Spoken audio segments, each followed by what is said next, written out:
गुलचा साहिबा के पास क्या कर रही थी? और क्या मतलब है कि गिरने के वक्त तुम उनके साथ थी?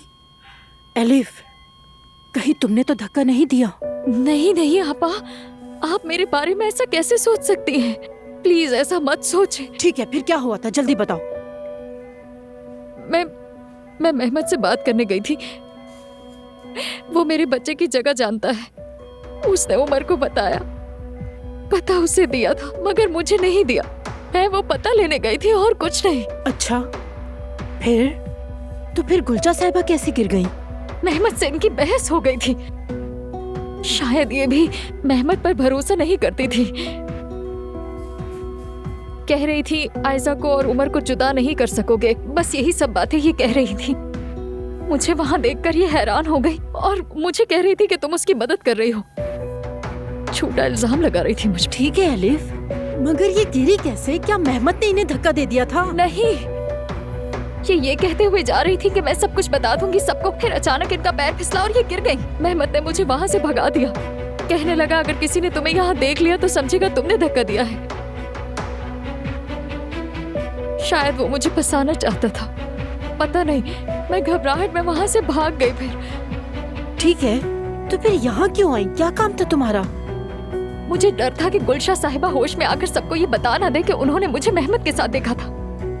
मैं तो सिर्फ अपने बच्चे के लिए उसके पास गई थी और कुछ भी नहीं। वैसे भी मेरा मेहमत से कोई ताल्लुक नहीं है और मुझे लगा ये लोग अंदर नहीं आने देंगे, इसलिए मैंने भेस बदल लिया। आपा, खुदा के लिए यकीन करें मुझ पर। देखें, क्या आपको सामने पुरानी एलिफ नजर आ रही है? मैं कैसे तड़प रही हूँ, गिड़गिड़ा रही हूँ, नजर नहीं आता? अगर पुरानी एलिफ होती तो क्या यूं तड़पती, गिड़गिड़ाती, रोती? जब से मुझे पता चला कि मेरा बच्चा जिंदा है, मैं बिल्कुल बदल गई हूँ। मुझसे कहा गया था वो मर गया है, फिर उसे मुझसे छीन लिया गया। बरसों में उसी दर्द के साथ जीती रही। वो मरा ही नहीं था। न जाने वो कहाँ है, किसके पास है, अकेला तो नहीं, उसे तकलीफ तो नहीं। इन्हीं सवालों के साथ जिंदा हूं मैं। ठीक है, बस अब ये रोना धोना बंद करो। मैं मेहमत के पास गिड़गिड़ाने गई थी, उससे कहा मेरे बच्चे का एड्रेस दे दो, मिन्नत की उसकी। उसके बाद ये सब अचानक हो गया।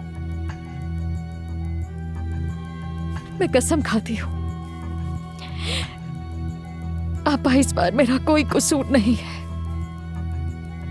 आपके सामने एक ऐसी माँ खड़ी है जिसे उसके बच्चे से जुदा कर दिया गया। अगर आपने ये कह दिया सबको कि आपने मुझे ऐसे हुलिये में देखा, तो मैं कभी अपने बेटे तक नहीं पहुंच पाऊंगी। खुदा का वास्ता, किसी को मत बताइएगा कि मैं यहां थी आपा। मैं आपके आगे हाथ जोड़ती हूँ।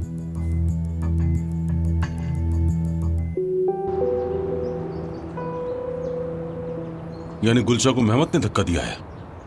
वो क्यों करेगा ऐसा? आयजा को खोने के डर से वो कुछ भी कर सकता है। शायद गुलशा साहिबा ने मेहमत का असल चेहरा देख लिया हो, कुछ देखा हो, कुछ सुना हो। हमीद, बेहतर होगा कि तुम अपने बच्चों पर भरोसा करो। ये मेहमत जहाँ भी जाता है अपने साथ मुसीबत ले जाता है। शायद हादसा हो। और अगर हादसा ना हो, जो उमर कह रहा हो वो सच हो, अल्लाह के वास्ते हमीद, मेहमत का असल चेहरा देखने के लिए तुम्हें और क्या चाहिए? उसने आयजा को अगवा किया, फिर कहा उमर और एलिफ का एक बच्चा है, ये भी कम न था। और तो और हमीद, आयजा से कहा उमर से अलग हो जाओ, बच्चे को कहाँ छुपाया है ये बता दूंगा। कोई भी बच्चा नहीं है। मेहमत झूठा इंसान है। आखिर उसकी चालें खत्म क्यों नहीं होती हमीद? तुम चाहती क्या आखिर? बात करो मेहमत से, उसे डराओ कि तुम उसके बाप की जगह हो। अब ये मामला तुम्हें संजीदगी से लेना चाहिए। एक तरफ है मेहमत, दूसरी तरफ उमर। तुम अपने बेटे के बारे में कुछ सोचते ही नहीं। क्यों नहीं सोचता नैला?